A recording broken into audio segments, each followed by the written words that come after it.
Hello everyone, this short presentation is about pin assignment. Pin assignment is a very important thing to know and to be aware of because we have to do it every time when we want to test, to verify, to prototype our design entity that we have described in VHDL onto an FPGA board such as the one that I use we use in this course. That being the DE1-SoC FPGA board made by Quartus. So in this case, we are looking again at the 4-bit adder, which I wanted to test onto this FPGA board in a way that would let me use the slide switches to input 4 bits for A and 4 bits for B. So the first 4 slide switches I will use to input A 4 bits, and then the next 4 slide switches I will use to input 4 bits representing B. I will use the 4 bits representing the sum to drive 4 red LEDs, and in this will show with the LEDs on a logic 1 or off a logic 0. And then lastly, the tail output, I will be driving the leftmost red LED on the board to see the overflow. To achieve that, to tell Quartus II synthesis tool that internally inside the FPGA, this input and output pins or ports of the top level design entity, which is the 4-bit adder, are connected to the right pins of the FPGAs, which I know from the user manual, the documentation of this board are connected physically on the board to the slide switches and the right LEDs. We need to do this pin assignment step, so it's very important, and we can do it in 2 different ways. One easy way, which is my preferred way, is to directly go and edit the project file with the extension QSF, the user constraint file, and add to it pin assignment commands or statements that look like those over here. For example, if I'm looking at the project folder of this 4-bit adder, you will see the 4-bit underscore adder.qsf file right there.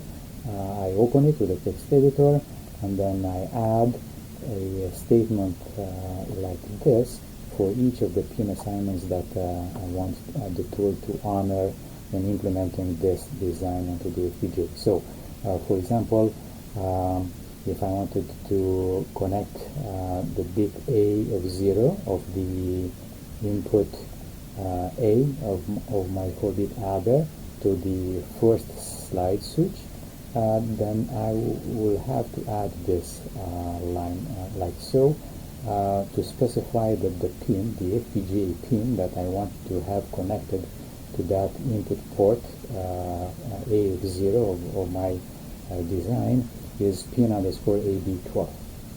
And I need to do that, we have to do that for pretty much all the input and output ports of our design entity, to have it fully connected to different things onto the FPGA board that I want to use for different purposes like that. So, so I hope that is clear so far. Now, the question is, where do we get this information about the names of the pins that we need to use for our pin assignment process shown over here? We get that information from the documentation that comes with the board. The company that makes this board has on their website a bunch of files, including the CD-ROM with a bunch of files which I have already downloaded on my computer, saved here in a folder called DE1-SoC, easy to navigate with subfolders that are self-explanatory. If you wanted to see the user manual, navigate there and you'll find it there. You can browse and search and read about it, but I know that if I wanted to go and see the pin name connected to the switch 0. I find it here. You see here it is pin underscore AB 12, and it is the one connected as shown over here in this diagram as well, pin underscore AB 12. So that's why here in this pin assignment I used pin AB12, because I know from the user manual that pin is connected to slide switch 0 on the board, and so on and so forth. Now, so that's the easiest way to find the names of these pins.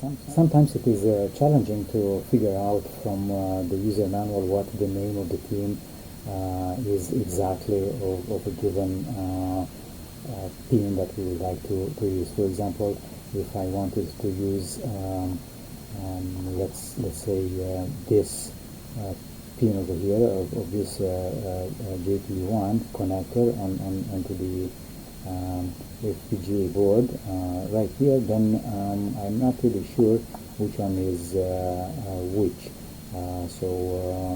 For example, GPIO underscore 00 is pin AC18, but I don't know which one is, how they are counted and numbered for this connector. So in that case, we need to also go and look at the schematic diagram that may provide additional information. So this is the schematic diagram, a bunch of files. I'm going to search here, for example, for GPIO underscore 0 underscore something. It takes me here, and I see, for example, that this GPIO underscore 0 underscore D0 is this first pin that I might be interested in. I need to backtrack that and see where that is connected. So you can see here that GPIO underscore 0 underscore D0 is this one over here, which is connected to GPIO underscore 00. If I search for that, then it's gonna take me here, and you see here that the pin is AC18. So in that case, if I really wanted to use that particular pin, I would put here pin underscore AC18, and that's how I would retrieve that information by digging back tracing inside the user manual as well as the schematic diagram occasionally. An alternative way to find the name of the pin that I would like to assign to different input and output ports of my design entity, such as this pin AB12, is to go and read that from a special file that is called the golden pin assignments file that comes with the documentation for this board.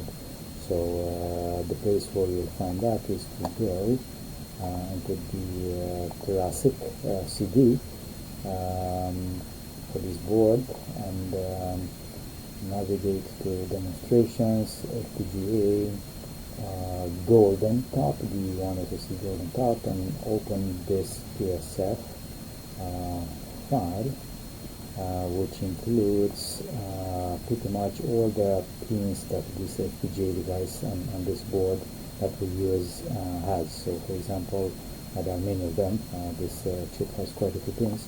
If I'm interested in finding out, for instance, switch 0, I will find it like so. So switch 0, which is the slide switch, the first one, is this. I would just take a copy and paste from this golden file that should always be kept there for us to have available for quick access. I'll take that, bring it here like so, paste it. What did I take it? Control C,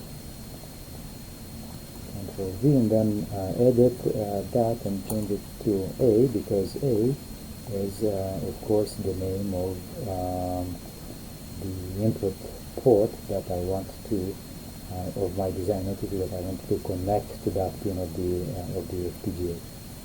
So that was the second way of finding out that information about the pin names.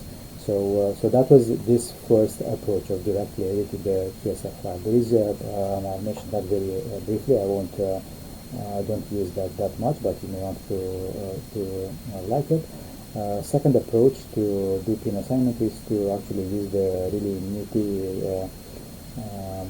nifty pin planner tool that Quartus comes with, and for that we would have to go and expand this analysis and synthesis and this array assignments analysis, and double click on that pin planner. And this is a neat graphical tool that would allow us to go and do pin assignments for all the pins individually.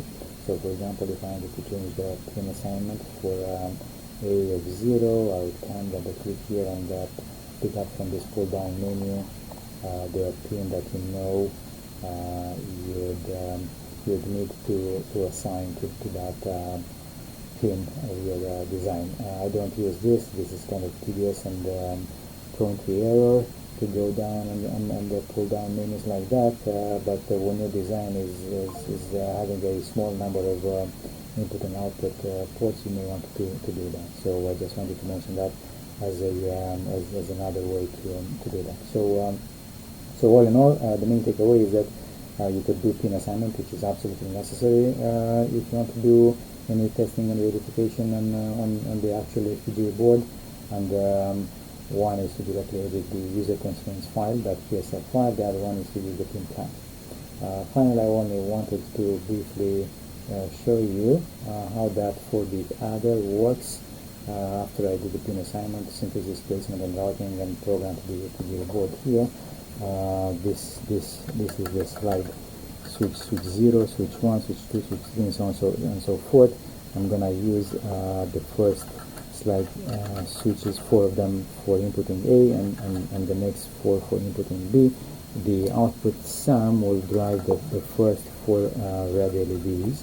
So for example, if I wanted to add 3 and 0, this would be 3A in binary.